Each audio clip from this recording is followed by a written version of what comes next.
with Quaran Evyn Ahmad, an architecture and design studies major from Chicago, Illinois at Howard University. In your past 4 years at Howard, you made great strides through your studies in countless internships and achievements, including the Ideal Education Foundation Scholarship, due to your dedication to community service, as well as sharing your research on technology and sustainability at national symposiums. Despite your successes in the natural sciences, you continue to be a creative at heart, actively exercising your photography skills, but most well known on campus for your documentary series, Burn. Quaran, how are you feeling this morning? I feel amazing. How about you? I feel pretty good. I'm excited. First things first, I remember a conversation that we had in the past about your name, and I'm curious to feel or see how you think that has shaped your identity. My name. My parents were practicing in the Nation Islam around the time that they had me, which is why my name is Quaran Ahmad. And even them, their born names weren't the same names that they had when they had me. I think it was just like that concept of having parental figures who remove themselves from what they came from and really, say, this is my path, this is my journey, I'm literally changing my whole name. And then giving me such a powerful name like Quaran, I think that already set me up and emboldened me to be the person I am today, who is, not afraid to take risks. Like I said, you are an architecture and design studies major, but you like to involve yourself very largely in the creative community at Howard. Where do your purposes and passions align between the technical and the creative?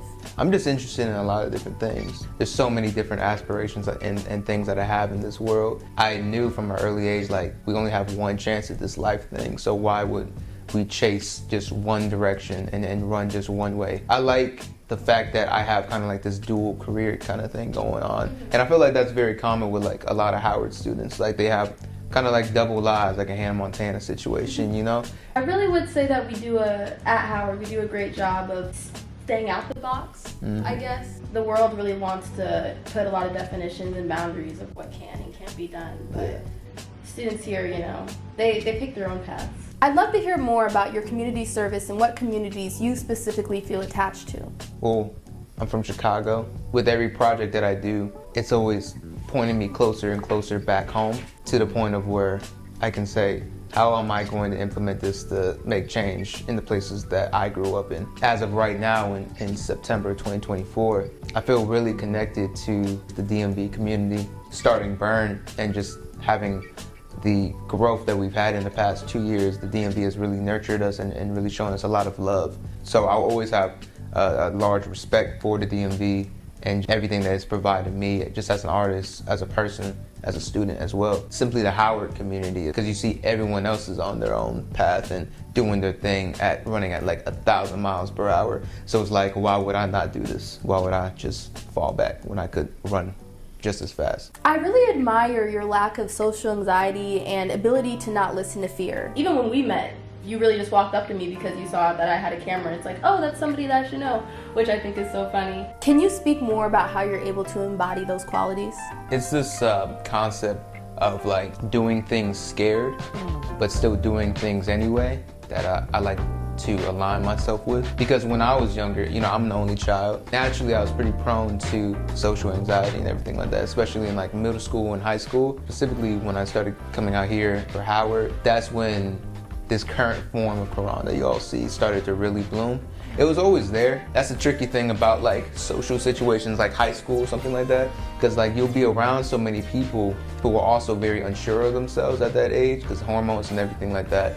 And then you just naturally feel unsure of yourself even though you are sure of yourself. You know what I'm saying? The sooner you can get an understanding, a grip on who you are, then no one can tell you. There's no thing that they can dangle over you that you can just like try to grab at that proves that you're socially acceptable or something like that. I broke that confine in my mind to realize like no one can tell me anything about myself. Within the Burn experience, you've directed many events that uplift other Black artists. Is that something that you want to prioritize in your work in the future? Absolutely. Not only with Burn, but with Vessel Project and the photography and everything like that. It's all about uplifting voices that look like me. We are a marginalized group and we are disenfranchised, but we have so much beauty in our experiences too. You can find your way into this community with positive intentions and not sell out. We went from doing a little open mic March of 2023, 50 people in the crowd to doing a 200-person sold-out show with a fashion show to open it a year later. And we still kept the morals and still kept the values. It would all be the same. Like, even if we were at Soldier Field in Chicago, the main values would still be the same. No, I love to hear that because it's so important. And also just like, I love to see it. A lot of students here, they're big on making things for us, by us, and it's just like, ugh, it makes my heart happy. Your time at Howard is wrapping up and coming to an end. And I... No, you have 30 minutes? What do you want your legacy at Howard to be, along with the documentary, but also just for yourself as a person? I want to be the Steve Jobs of Howard. Burn was definitely like the first step into building that legacy for Howard. We have the other half of what we're about to do coming soon that I can't announce just yet, but once that is implemented by like January, then that's when the legacy is truly like there. And I always seek to make an impact through that, and through leaving a legacy that you're able to inspire people that come after you. A lot of the times when people would talk in similar words like this, people think egotistical or arrogant or something like that, but it's really not. It's really more so in the sense of, I want this to be an affirmation Bible for people who come after to be like, oh, okay, so I can talk just like that, and look, he was able to be successful, so I don't have to speak low and look at my feet every time, or not want to speak about my creative ideas. Like, okay, there's people who have done this, who look like me, who went to the same school as me, and they were able to be successful. So let me pick my head up when I'm talking and say exactly how I feel, and do exactly what I want to do whenever I want to.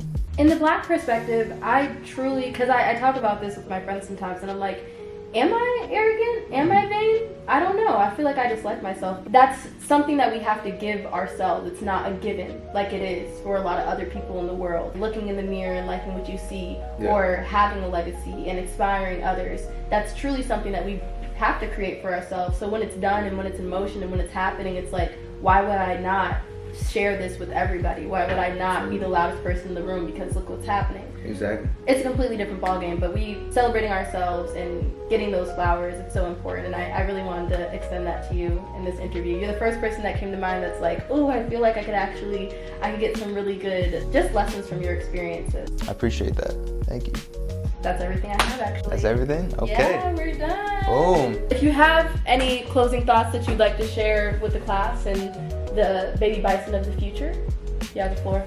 It's funny because I was just watching Steve Jobs' commencement speech at Stanford this morning, and he said something along the lines of, ask yourself every day, is what I'm doing today something I would like to be doing if this was the last day I had on Earth? And if you have too many days that happen where you can say, no, I would not like this to be the day that I died, like I didn't do enough, you need to make like a major change in your life. That day is going to come, and it's going to be unexpected for most of us. So it's better to move in a way where you know intrinsically that the life that you were living and what you were building towards was something that you were actually passionate in. And it's not something, someone else's vision, someone else's dream of what you should be. It's what you want to do. So always move as if today was your last day being alive. And have fun! All right.